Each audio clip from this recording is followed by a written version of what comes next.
Aujourd'hui, nous allons voir comment prévenir et traiter l'escarre lors de la position assise, avec notamment l'utilisation du fauteuil roulant confort. Nous savons que la raison de l'apparition d'une escarre résulte dans le fait qu'il y a notamment un manque de mobilité. Il est donc primordial, dans la mesure du possible, de procéder à des changements de position et de sortir votre proche du lit pour l'installer dans un fauteuil par exemple. Ce fauteuil sera pourvu de différents dispositifs permettant la prévention et empêchant le développement de l'escarre. Karine Dubreuil, ergothérapeute, nous présente ses astuces. Bonjour, Karine Dubreuil, ergothérapeute. Dans cette vidéo, nous allons vous montrer comment installer votre proche au fauteuil et utiliser les atouts de ce fauteuil roulant confort notamment. Après avoir visionné cette vidéo, vous serez en mesure d'utiliser à bon escient les réglages du fauteuil roulant confort, de déterminer le type de matériel dont vous aurez besoin et d'en parler à votre médecin pour obtenir une ordonnance, d'utiliser le matériel mis en place. On a parlé des changements de position. Les changements de position au lit sont importants, toutes les 3 heures. Une personne, quand c'est possible, ne doit pas rester dans son lit. Il faut à tout prix qu'elle sorte de son lit et qu'elle aille s'asseoir dans un fauteuil, que ce soit un fauteuil de la maison ou un fauteuil roulant. En position assise, les zones à risque sont l'omoplate, le sacrum et le coccyx, la partie postérieure du genou, ainsi que les pieds, notamment lorsque la personne est sur un fauteuil roulant. L'utilisation du fauteuil roulant confort va être très important, justement quand il y a des problèmes d'escarre, savoir comment l'utiliser. Tous les paramètres de ce fauteuil sont réglables, alors il ne faut pas hésiter à le faire. Ce fauteuil roulant-là va nous permettre, par sa bascule, la bascule de l'assise, l'inclinaison du dossier, d'obtenir des points d'appui différents pour soulager les zones d'escarre. Je vais vous montrer. Si on a une escarre fessière, je vais modifier les points d'appui de quelle façon? Ici, j'ai 2 manettes. Ici, elles sont noires toutes les deux, mais la plupart du temps, c'est jaune et c'est vert. Il y en a une qui va permettre de simplement incliner le dossier. En faisant ça, les points d'appui au niveau des fesses sont modifiés. Avec la manette droite, je vais remonter le dossier. L'autre manette, vous allez voir, va nous permettre de basculer. Votre fauteuil est ainsi. On va avoir une bascule de l'ensemble du fauteuil, comme ceci.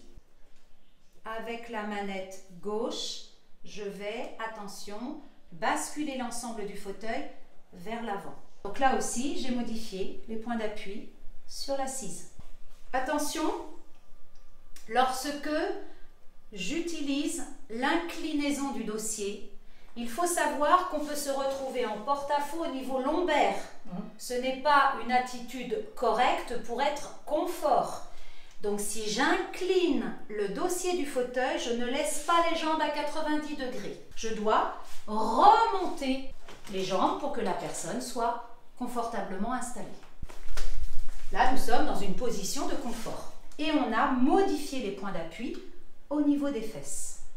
Il est important, lorsqu'une personne qui a des escarres au niveau sacré est installée sur ce genre de fauteuil, que les pieds reposent bien sur les cale-pieds. Donc on va régler la hauteur du cale-pied de telle sorte que les genoux soient à peu près à 90 degrés. Pourquoi? Parce qu'il y a une incidence sur le fait que les pieds soient ballants dans le vide et ne reposent pas sur les cale-pieds par rapport au positionnement des fesses sur l'assise. Les points d'appui seront plus importants si les pieds ne reposent pas correctement. Alors ici, avec une petite clé, c'est une clé de 8. Sachez que cette petite clé, vous pouvez la retrouver normalement quand vous avez un fauteuil comme ceci. À l'intérieur du dossier, vous avez ici l'endroit où vous allez pouvoir régler les fameux cale-pieds. On soulève un peu le pied et je revisse. Attention à l'appui sur la palette du fauteuil qui peut également favoriser l'apparition d'une escarre. Lorsque j'ai une escarre talonnière, ici mon talon va appuyer sur la palette du fauteuil. Il faut éviter que cet appui soit trop important. Qu'est-ce que je vais faire? On peut modifier sur certains fauteuils la profondeur de la palette. L'avançant vers le haut, je vais obtenir un déplacement de mon talon qui va pouvoir être en décharge. Ce que nous pouvons faire également, toujours dans le cadre d'une escarre talonnière, de stade 3 ou 4. Je ne supporte donc plus rien, pas de chaussures, rien du tout. Je peux être amenée à carrément ôter la palette du fauteuil de façon à retrouver mon pied totalement dans le vide. Je modifie l'emplacement de l'appui mollet de façon à ce que la personne soit à l'aise et je fixe. Et là, vous voyez bien que je me retrouve avec un talon qui est complètement dans le vide. Alors, on peut lever encore pour favoriser le retour veineux. Donc, il est super important que la personne soit installée correctement dans son fauteuil. Sur ce fauteuil, si nous avons une escarre fessière, évidemment, nous allons choisir de positionner un coussin. Il existe différents types de coussins, prévention d'escarre ou coussins qui pourraient favoriser l'évolution positive de l'escarre. Vous pourrez vous procurer ce matériel chez un revendeur de matériel médical, spécialiste dans ce domaine, dans votre pharmacie ou sur Internet. Certains matériels peuvent être loués ou achetés et remboursés tout ou partie par la Caisse de Sécurité Sociale et ou votre mutuelle sur prescription médicale. On va commencer par ceux-là qui sont des coussins particuliers. Par exemple, une escarre qui se situerait sous le sacrum, on pourrait utiliser un coussin avec un trou comme celui-ci. Ici, nous avons un coussin qui va être utilisé sur une chaise percée. La chaise percée, c'est la chaise sur laquelle on va mettre une personne pour aller aux toilettes. Lorsque la personne a mal aux fesses et a des rougeurs, donc ça va se positionner comme ceci. Là, on est à l'arrière, là, on est à l'avant et un confort un petit peu plus apprécié plutôt que d'être sur l'assise dure de la chaise percée. Nous avons un coussin de gel. Alors le coussin de gel qui est de moins en moins utilisé, c'est tout simplement du gel. Sa problématique, c'est un peu froid l'hiver, mais on va dire qu'il peut être une bonne solution lorsqu'on ne veut pas que la personne soit trop surélevée au niveau de son assise. Un coussin ordinaire, on va avoir une certaine épaisseur. Le coussin gel reste un coussin qui va ne pas dépasser 2,5 cm. Donc ça peut être une bonne alternative. Ici, nous avons le coussin à mémoire de forme. Donc c'est un coussin dans lequel on va s'enfoncer et qui va reprendre la forme lorsque la personne n'est plus dessus. Ce coussin va permettre une bonne répartition des zones d'appui. Le plus de celui-là, vous avez une échancrure pour le sacrum, pour une décharge totale.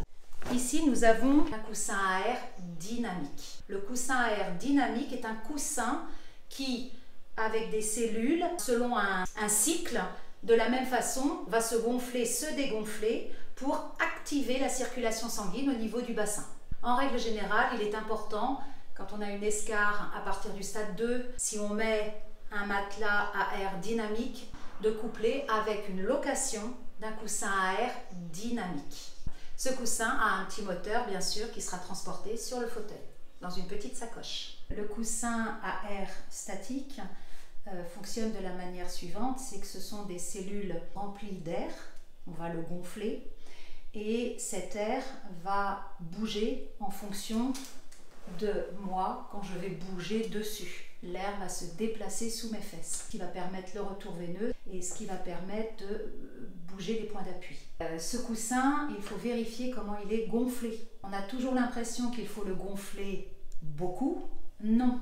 Et quand vous touchez les cellules, c'est un coussin qui va être quasiment dégonflé. En règle générale, lorsque vous recevez votre coussin, vous avez une petite poire pour pouvoir le gonfler et vous avez une petite réglette. Vous avez juste à regarder le poids et la taille et puis vous gonflez le coussin à 1, à 2, à 3, selon les mensurations de la personne. Pour vérifier si le coussin est bien gonflé, suffisamment gonflé, vous allez passer votre main sous les fesses de la personne. Et au niveau du sacrum, vous allez essayer de mettre vos doigts comme ceci sous le sacrum. Ici, vous avez le plan de l'assise et ici, vous avez le sacrum, les fesses en fait. La personne doit pouvoir s'enfoncer dans le coussin. La personne ne doit pas être en lévitation au-dessus du coussin. Si le coussin est trop gonflé, la personne va se retrouver au-dessus du coussin. Et là, c'est pas bon, c'est que le plan sera trop dur. Au fauteuil, lors d'escarres talonnières, vous allez pouvoir utiliser ce genre de dispositif. Ce dispositif-là va me permettre d'avoir un appui moins important sur ma palette de fauteuil.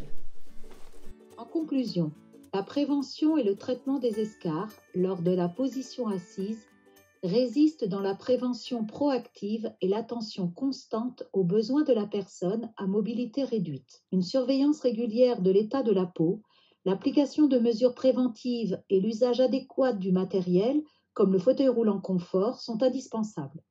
Il est également essentiel de maintenir une bonne hydratation et une alimentation équilibrée, de varier les positions fréquemment, d'assurer une bonne hygiène corporelle, d'utiliser des coussins spécialement conçus pour prévenir les escarres et de masser les zones à risque. Ces gestes simples et ces ajustements dans la routine quotidienne peuvent grandement contribuer à améliorer le confort et la qualité de vie de la personne aidée.